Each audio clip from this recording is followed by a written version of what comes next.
back to another video. I thought I'd clue you into one of the big breakthroughs I recently made about how I play and how perhaps other people should play. Don't worry about this. Just got biopsied for skin cancer. Results in 2 to 3 weeks. Not too worried about it, honestly.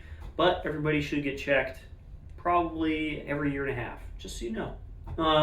And that big breakthrough that I made in my playing is thinking about how I use the oral cavity. So up in front, we have the chops, the actual stuff that vibrates. This is very important. You have to have this right as well. But behind that is almost more important to how you actually sound. All the space behind the chops, so kind of like teeth, the space inside the mouth, what the tongue is doing, etc. That's what we call the oral cavity. And having that be the correct shape for the range that you're playing is incredibly important. I got started on this because I made a bunch of videos for a school that I taught, a school that I teach. I taught there, but I still do too. And I noticed that almost, I'd probably say like 3/4 of the high school students were using an oral cavity that was too small in general. It kind of doesn't matter what your chops are doing up front if the oral cavity is the wrong size. And what this sounds like might be familiar.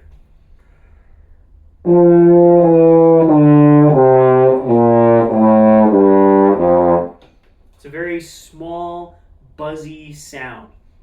It doesn't really resonate. It's hard to find a pitch center. There's not really something to grab onto if you're playing next to a person like this. Overall, not a good sound. And the comment I had to give over and over and over and over again was, figure out a way to make that oral cavity match what you're playing better. And honestly, it sounds kind of hard. You're like, oh, what do I do with all this stuff in my mouth? Like, I have to worry about this too and this. Just find a note, and I guess we'll just start on F in the staff today. Find a note and literally just move your tongue everywhere and then find the best spot for it to sound. So what I'm going to do is play F, and I'm going to move my tongue up, I'm going to move my tongue forward, I'm going to move my tongue down, I'm going to move it backwards. I'm just going to move it all over the place until I find the best spot for it to sound.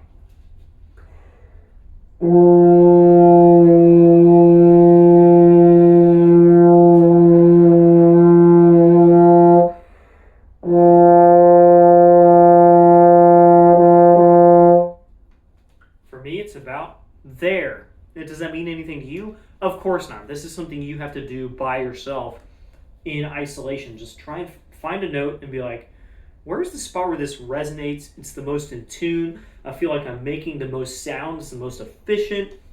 You kind of get to use a little less air because the oral cavity is helping you rather than holding you back. So all sorts of different factors, right? And of course, there's the way a lot of people like to think about this is with vowel sounds. I come from, band. I've played instruments for a long time, but I also sang for a long time. And so we used vowels, pure vowels and otherwise, to sing. And it's very, very important that a choir, multiple people singing together, use the same vowels together. There's lots of different variations on each vowel. The base vowels, of course, are A, E, I, O, and U. Those are the base vowels you use for everything, but you can combine those. And they are using two different things to be formed.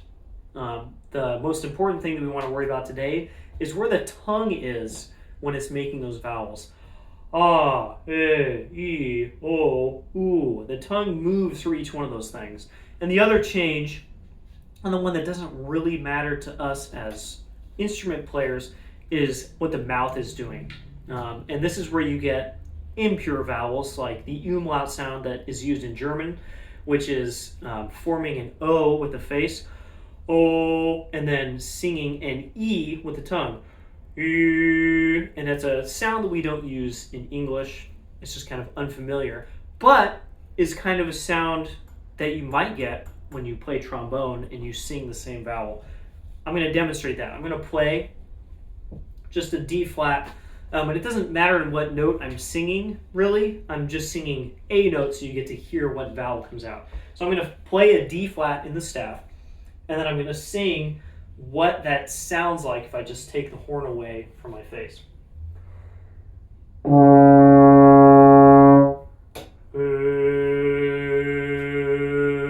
So I'm leaving my face kind of in the formation that I leave it on my instrument. That doesn't really matter. We're listening just for where the tongue is.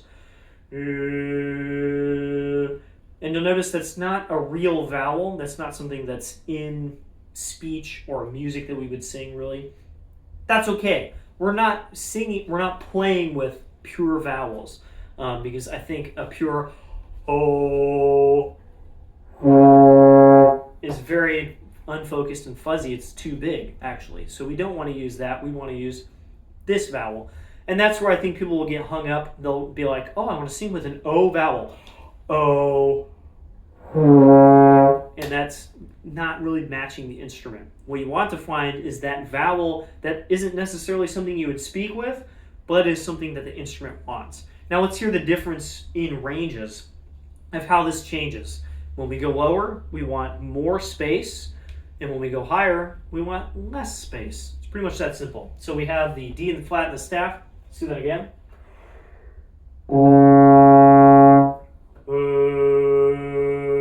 We have low D flat. The tongue's a little bit lower to facilitate the lower range.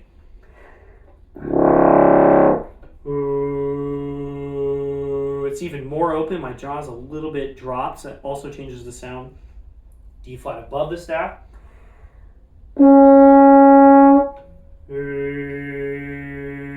You can hear a little bit of the E sound in my vowel now, instead of just the kind of like A or O sound we were hearing before. If I move my lips to form an E, it sounds like an E, but we don't have to move our lips like that. If I go even higher, it's very E sounding. And all that really means is my tongue in lower registers is farther down, and my tongue in higher registers is farther up. And that's literally what you have to do to get the right sounds in the right ranges. I know I don't sound super amazing just playing these isolated notes like this, but you'll notice that if you play registers with the wrong oral cavity, how it doesn't work. If I use this oral cavity for high D flat, I literally can't play it. It doesn't center. It sounds bad. That might be a familiar sound to you in people that have a hard time playing above the staff, for instance. Your oral cavity may be too open because you're used to playing low, and when you play high, you don't change it, and it makes the high register really difficult. The same thing can go the other way, of course. If I use the correct oral cavity for just D flat above the staff, this is kind of a middle register vowel shape. If I use that below the staff, it's very hard to make that note come out. It doesn't center. It's very quiet because I literally cannot move enough air to make it vibrate at that pitch.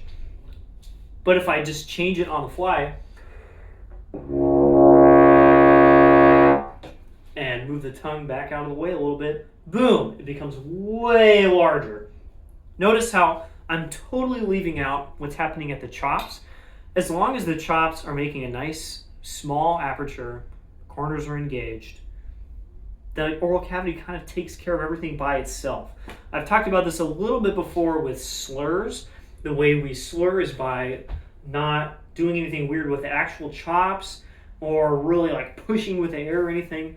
All you have to do is just change that tongue position ever so slightly, and you change notes.